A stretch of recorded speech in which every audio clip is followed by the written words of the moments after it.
Bonsoir. Bonsoir. Voilà, bonsoir, bonsoir. Très bien.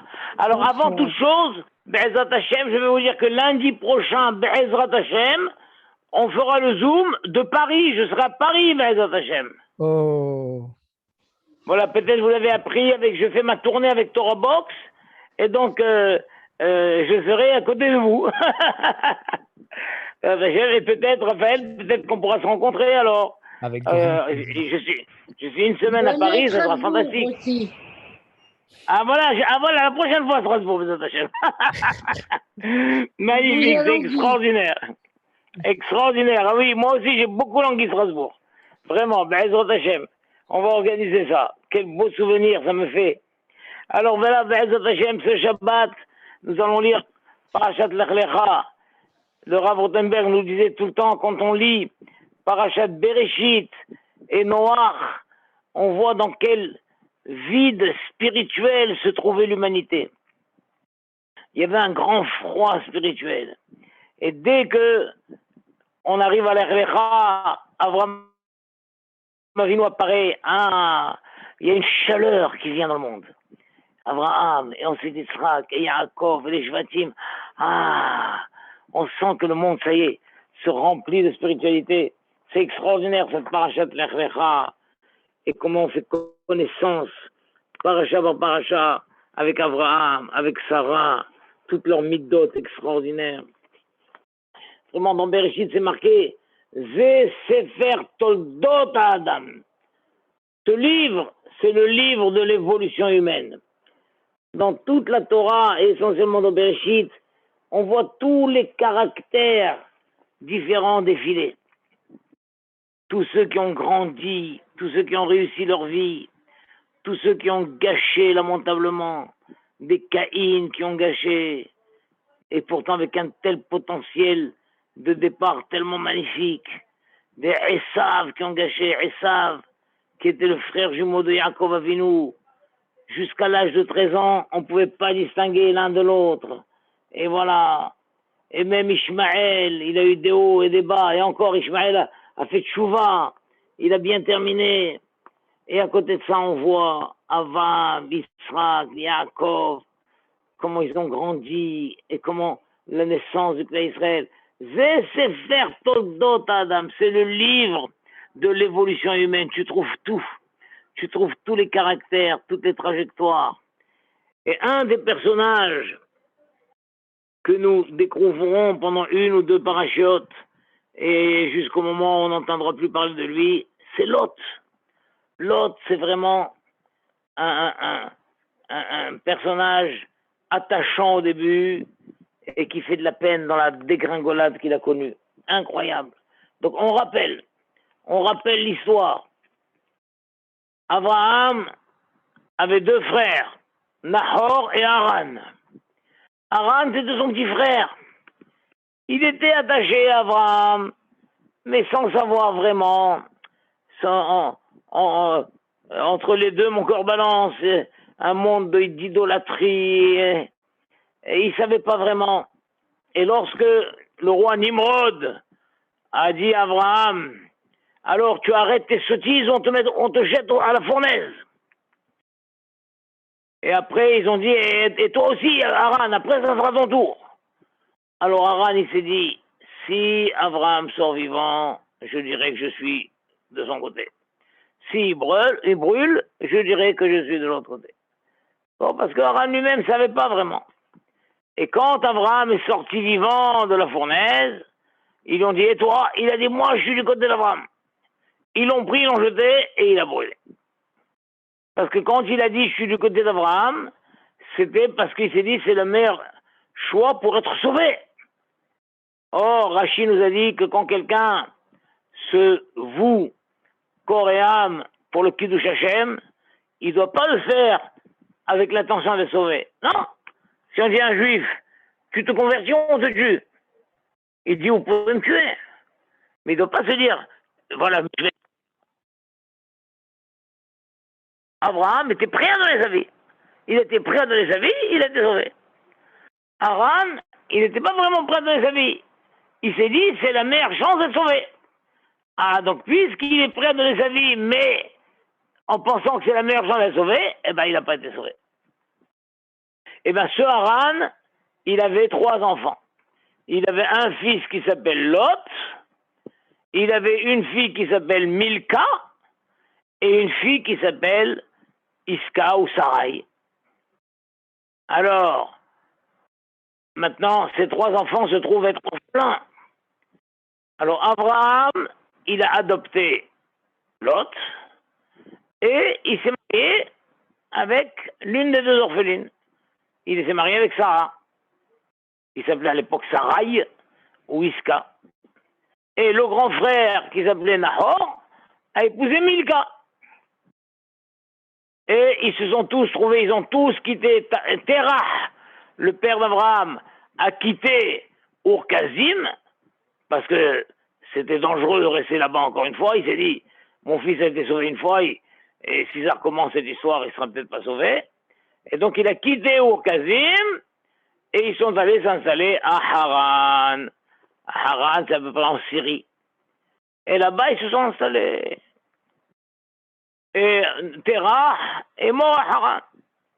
Nahor, il est resté à Haran avec Milka. Et à ce moment-là, Hachem est apparu à Abraham et il lui a dit Lech lecha, quitte Haran. Ce n'est pas là que tu vas t'épanouir, ce n'est pas là que ton message va se répandre le plus possible. Quitte Haran et va vers la terre que je t'indiquerai, et c'était Eretz Israël. Et donc, Abraham a laissé son vieux père là-bas à Haran.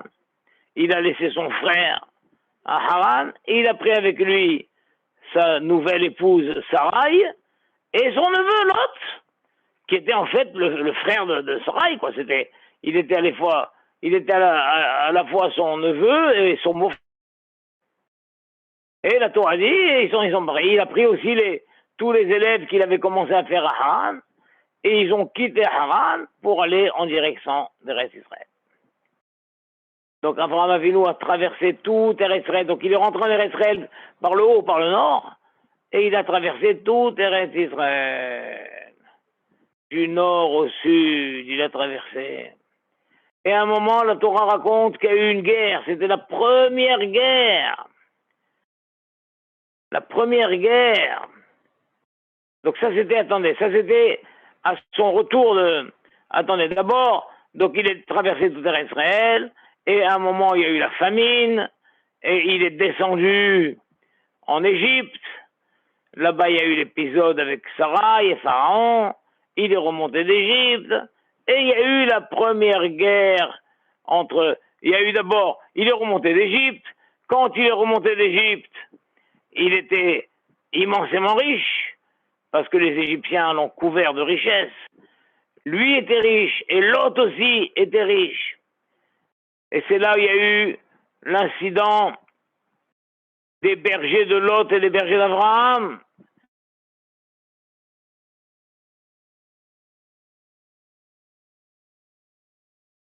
Au Canaan. Et les bergers d'Abraham leur disaient, mais on n'a pas le droit, c'est du vol. Il faut aller dans des champs sans propriétaire. Et les bergers disaient, mais non, c'est pas du vol.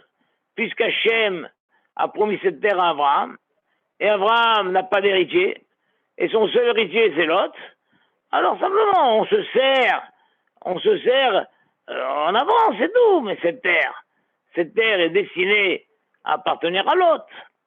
Et les bergers d'Abraham disaient, mais pas pour l'instant. Pour l'instant, ça appartient aux Cananéens, c'est du vol.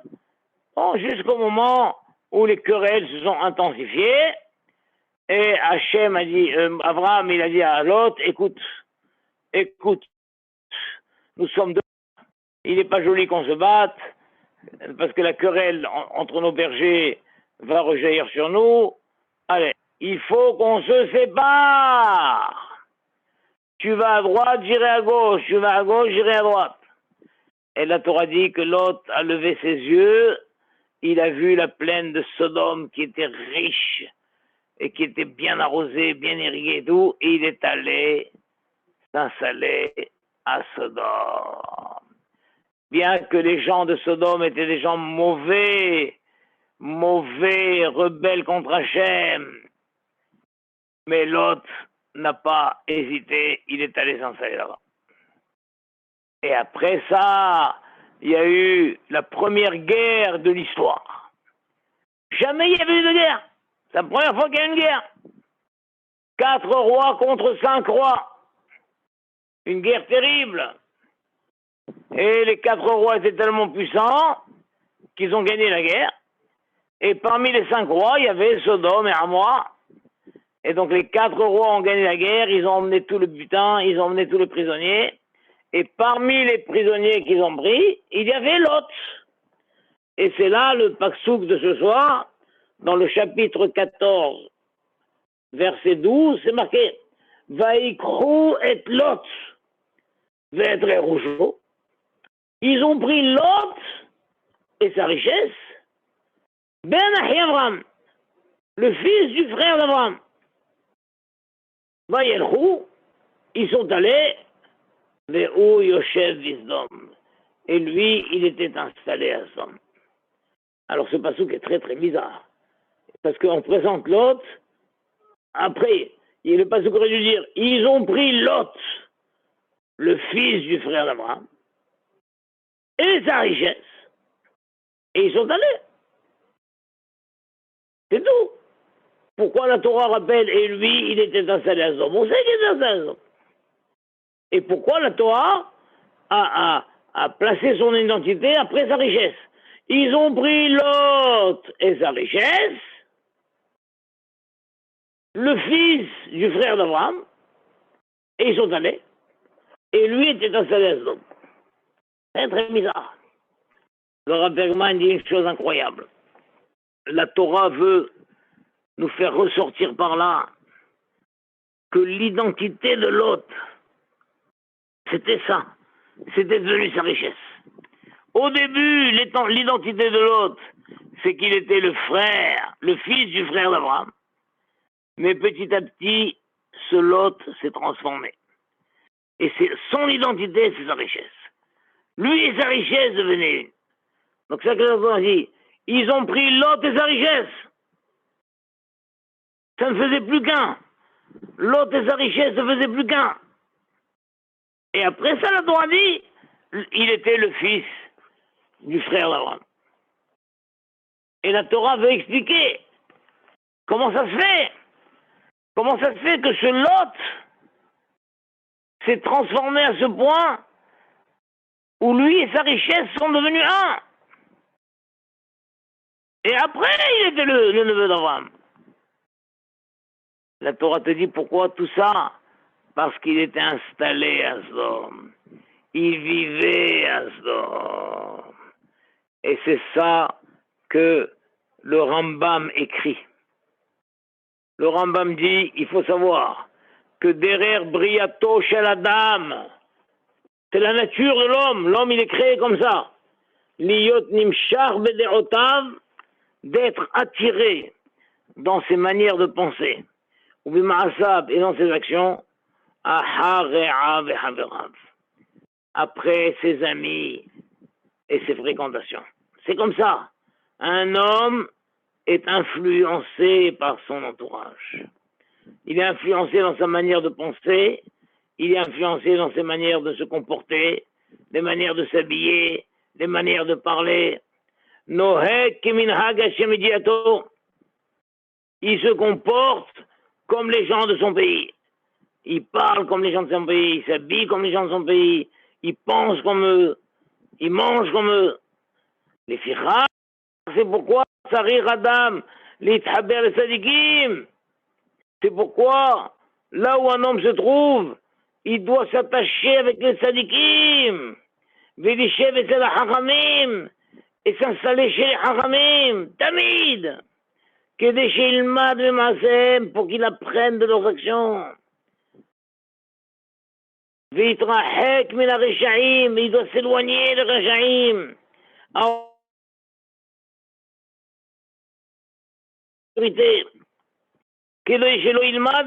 Pour pas qu'il apprenne de leurs actions. Ou chez Shlomo Omer, C'est ça que Shlomo lui-même a déclaré. Olech et Haramim, Yahkem, Yahkem. Celui qui marche avec les Haramim, il deviendra sage lui-même. Vero Exilim, et celui qui fréquente Chanso, Yaroa, il deviendra mauvais.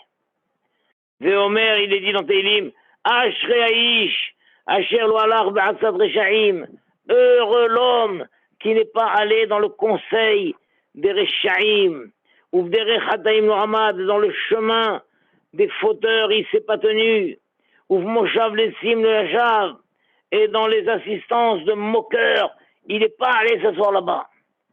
Incroyable.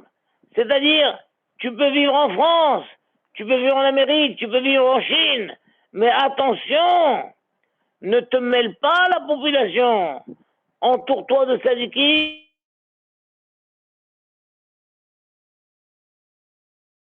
de Torah, vis au milieu des haramim, sinon tu seras forcément avalé par la culture française, le mode de vie français, le mode de parler, le mode de s'habiller, la manière de penser, tout. Alors évidemment, degré d'influence dépend de chacun. Il y en a qui sont vraiment perméables à tout, et donc ils sont complètement influencés. Complètement influencés, et rapidement, ils abandonnent tout. Ça devient des vrais Français, et ils abandonnent le Shabbat et la Tfila, ils abandonnent tout, et ils te disent, bah, que tu veux, je peux pas faire autrement. Je peux pas faire autrement. Moi, je vis en France, je travaille, j'ai mes collègues de bureau, je peux pas résister, je peux pas tout le temps. Eh ben, ça y est, qu'est-ce que tu veux, moi, on mange ensemble, on se fait la bise, et on va en week-end, et tout ça. Moi, je peux pas. Et effectivement, le Rambam dit, c'est la nature. Un homme ne peut pas ne pas être influencé par son entourage. Il y en a qui le sont à 100%, et il y en a d'autres où ils ont une certaine forme de caractère, où leur nature fait qu'ils sont plus repliés sur eux-mêmes ou quoi, et donc eux, ils résistent. Mais malgré tout, c'est très difficile de résister 100%. Tout le monde est forcément influencé. Maintenant, il y a des degrés. Alors, une fois que le Rambam nous a dit ça, que tout le monde est forcément influencé. Maintenant, il y a des degrés. Il y en a qui le sont à 100%, d'autres à un peu moins. Alors, il y a une grande question qui se pose. Ah bon? Mais pourtant, on a dit sur Yosef Hatzadik, Ve Yosef Aya be Mitzrayim. Et Yosef était en Égypte. Le même petit Yosef qui était berger chez son père en Israël, le même Yosef qui s'est retrouvé vice-roi d'Égypte, le même sadique, il n'a pas bougé d'un pouce en pleine Égypte. Il n'a pas un pouce, il a bougé. Mais comment ça marche? Puisque le Rambam il te dit que c'est obligé d'être influencé. Et ben voilà, Yosef n'a pas été influencé d'un pouce, il n'a pas été influencé. D'un pouce. Voilà comment ça se fait. Comment ça se fait? Alors le Rav Bergman nous dit une chose incroyable. C'est que Yosef, bien qu'il était en Égypte, il n'a jamais coupé le lien avec son père Yaakov. L'image de son père était en permanence. Tel qu'on voit que quand la femme de Potiphar a voulu l'influencer, hop, c'est l'image de son père qui est venue et il s'est sauvé. Il a laissé ses vêtements chez elle et il s'est sauvé. Yosef, c'est quelque chose d'incroyable. Il n'était pas en Égypte. Il était physiquement là-bas en Égypte, mais il n'a pas rompu le lien d'une minute, d'une seconde avec son père qui était son Rav. Incroyable. Mais chez Lot, ça n'a pas été le cas. Lot, on voit que quand il s'est séparé de Abraham, c'est marqué là-bas, il s'est dit, je m'en fiche de lui et de son Dieu. Quand Abraham lui a dit à Lot, écoute mon cher frère, ça va mal tourner, on va finir par se bagarrer, viens, on se sépare. Il aurait pu se séparer gentiment. tu vas à droite, je vais à gauche. Mais là-bas, c'est marqué que Lot, il attendait ce moment de se séparer d'Abraham. Et quand il s'est séparé, il a donné un coup de pied. Et il a dit, j'en veux plus de ce bonhomme, ni de lui, ni de son Dieu. Et quand il est allé habiter à Sodome, il est allé habiter à Sodome. C'est que la Torah te dit, Lot, il a choisi d'aller à Sodome parce qu'il a voulu se séparer. Il a voulu se séparer d'Abraham. J'en peux plus. Comme l'aura nous quelqu'un, un Bachour, qui a étudié à l'Eshiva et tout, et puis à un moment, il quitte l'Eshiva, il donne un coup de pied. Il dit, j'en veux plus de ces rabbins, et de cette Eshiva, etc., j'en veux plus. Il va en Bretagne, et c'est fini. Il a tourné le dos à tout. C'est ça que la Torah te dit.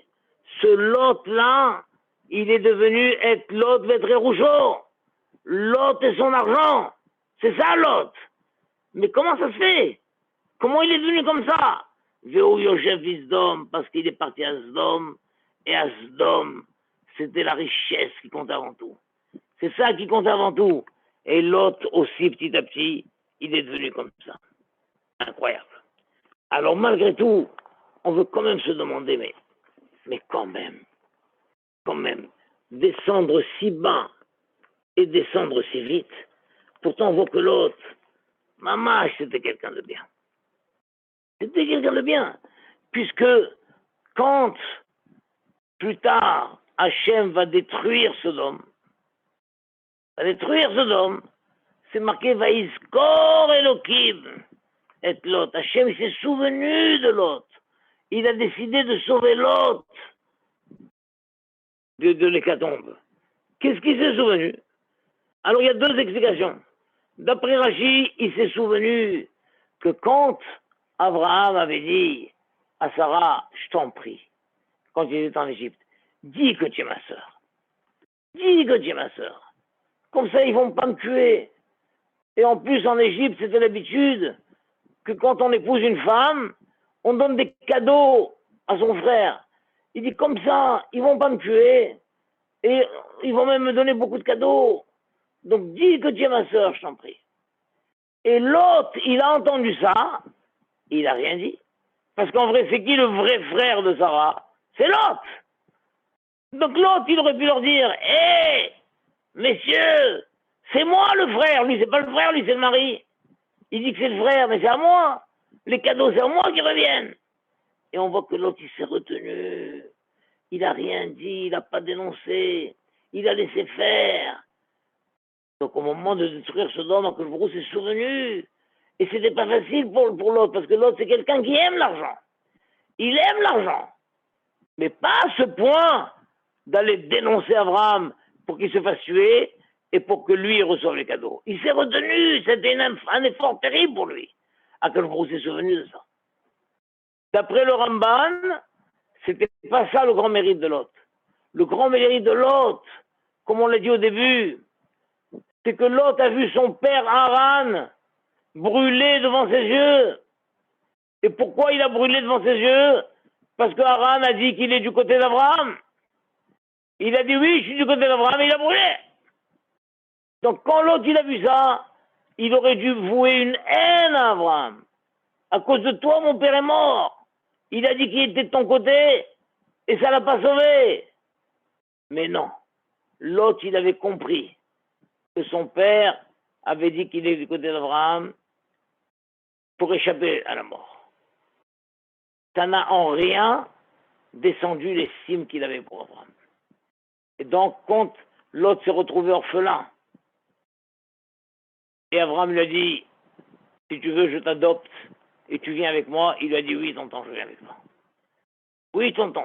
Et le Rambam dit, il a rajouté, il a dit, oui, tonton, je ne te laisse pas seul. Je ne te laisse pas seul. Tu as besoin d'une compagnie. L'autre, il est allé avec Abraham. Ils étaient comme deux inséparables, deux frères inséparables. Le neveu et le tonton inséparables.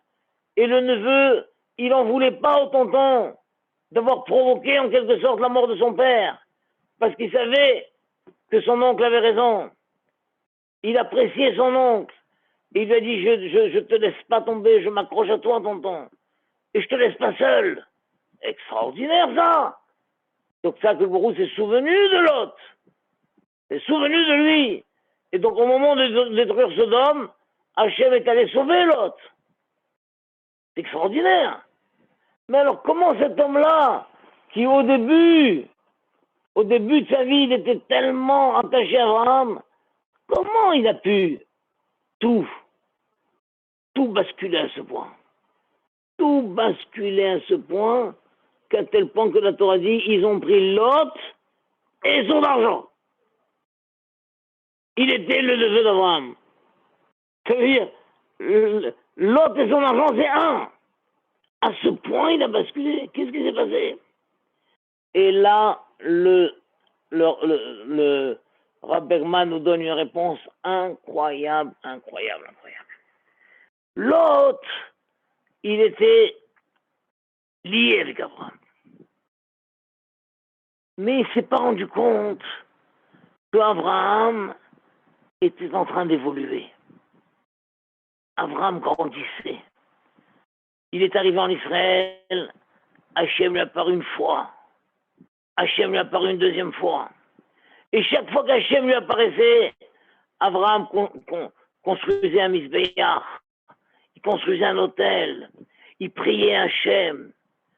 Abraham s'approchait de plus en plus d'Hachem. Il s'élevait, il grandissait en madriga. Et l'autre, il était toujours avec Abraham, mais il n'a pas rendu compte, il s'est pas rendu compte qu'il y avait un fossé qui se faisait entre lui et Abraham. Un fossé. Lui, l'autre, il était toujours le même, il n'a pas évolué. Il n'a pas évolué, il est encore avec son combat, l'argent, pas l'argent, pas l'argent, l'argent, pas l'argent. Il est encore, et d'un autre côté, celui-là qui était son sahabruta, son haver, il est déjà dans un autre monde. Il grimpe. Jusqu'au jour où il se rend compte de ça. Et quand l'autre s'est rendu compte qu'il y avait un fossé entre lui et Abraham, il y avait un fossé, il avait laissé le temps passer et il ne s'est pas rendu compte qu'il n'y avait plus aucun lien spirituel entre lui et Abraham.